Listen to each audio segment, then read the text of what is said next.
Assalamualaikum warahmatullahi wabarakatuh. Di sini perkenalkan, nama saya Muhammad Arifin.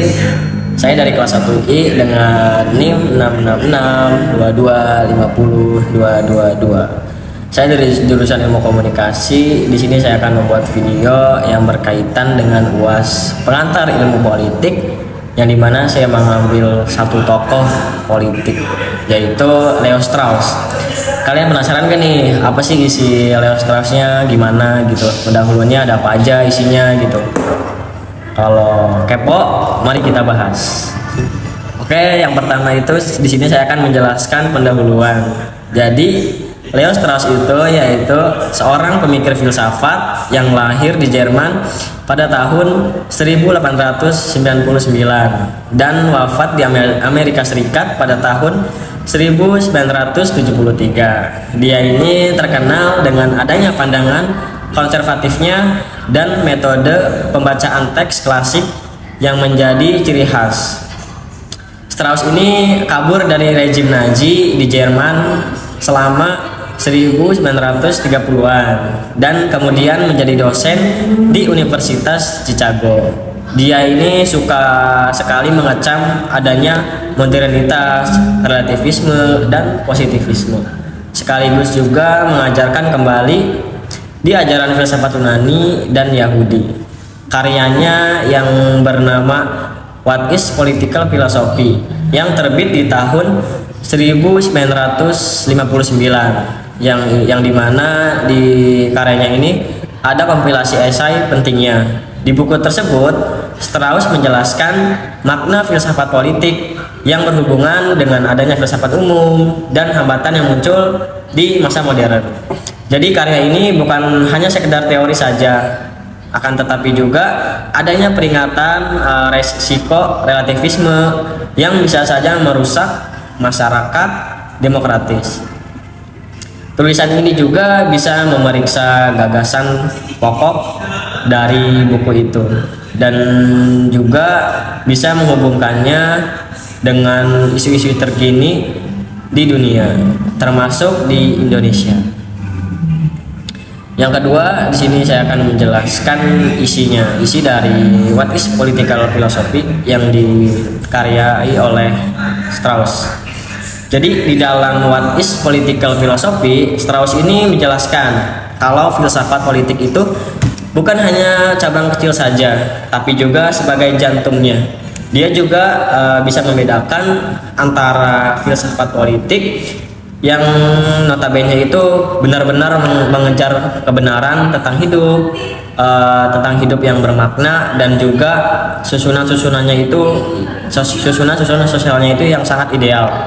Dengan filsafat mengenai politik yang lebih bersifat analisis praktis, Strauss juga berfokus pada tokoh seperti Plato, Aristoteles, dan juga Machiavelli. Bagi dia, filsafat politik itu harus berhadapan dengan adanya dilema serius. Cara menyampaikan kebenarannya itu filosofis tanpa membuat marahnya masyarakat. Sehingga para filsuf-filsuf ini sering sekali menyembunyikan gagasan radikal mereka, atau bisa disebut juga dengan esoterisme. Nah, salah satu inti utama adalah kritiknya, yang dimana kritiknya ini untuk historisisme dan relativisme. Jadi Strauss ini mengatakan kalau historisisme ini memiliki pandangan bahwa kebenaran itu bergantung pada konteks zaman yang dapat meruntuhkan pondasi filsafat politik. Kenapa disebut bisa meruntuhkan pondasi filsafat politik? Nah, yang pertama itu dikarenakan adanya menolak kebenaran universal. Dia juga menyerang positivisme yang membuat filsafat ini terlalu paku pada data empiris dan mengabaikan pertanyaan mendalam tentang kebaikan serta keadilan. Jadi kembali lagi, Strauss ini mendorong kembali pada klasik, yaitu membaca karya kuno seperti Republik karya Plato ini secara mendalam, baik secara literal maupun tersirat, yaitu tujuannya untuk menemukan hikmah yang abadi gitu loh. Jadi buku ini juga membahas apa sih itu fungsi filsafat politik dalam pendidikan gitu loh, yang dimana perguruan tinggi ini harus membekali masyarakatnya untuk memahami dan juga melindungi demokrasi liberal gitu loh. Yang ketiga, di sini saya akan membahas fenomena yang terjadi saat ini maupun di Indonesia ataupun di luar negeri gitu. Gagasan-gagasan Strauss dalam What is Political Philosophy bisa sangat berhubungan sekali dengan kejadian dunia saat ini, termasuk di negara tercinta kita ini, yaitu di Indonesia, khususnya di era digital dan globalisasi. Salah satu yang menonjol adalah munculnya populisme. Nah, populisme dan nasionalisme ekstrim, seperti adanya gerakan politik di Amerika Serikat, contohnya pada masa Trump, atau di Eropa juga ada tuh, misalnya Brexit dan partai kanan di Perancis dan juga Italia. Serta di Indonesia juga ada nih, sama halnya di luar negeri, yaitu polarisasi politik setelah Pilpres 2019 atau gelombang nasionalisme yang intens. Jadi Strauss ini memperingatkan bahaya adanya relativisme, dan ini sudah terlihat jelas ya di era post-Strauss sekarang, yang dimana media sosial ini dapat algoritma membuat orang itu terperangkap gitu loh di ruang informasi tertutup.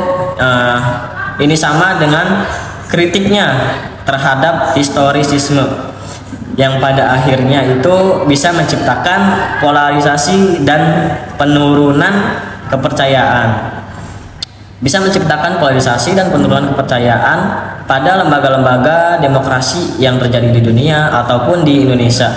Seperti yang terjadi di dalam perdebatan politik di Indonesia itu mengenai topik seperti hoax dan misinformasi gitu.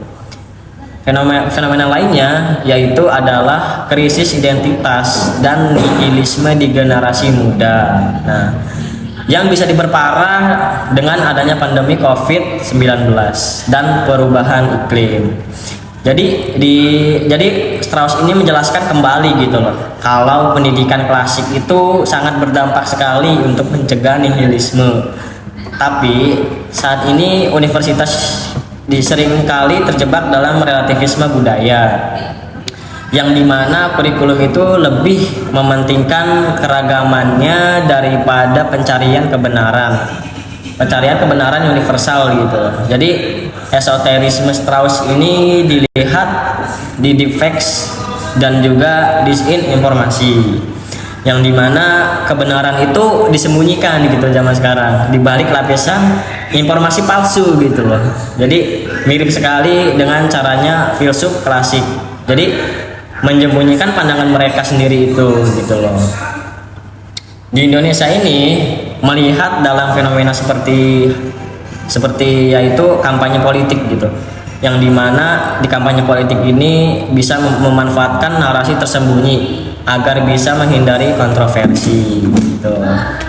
Cukup sekian video dari saya, kurang lebihnya mohon maaf. Terima kasih. Assalamualaikum warahmatullahi wabarakatuh.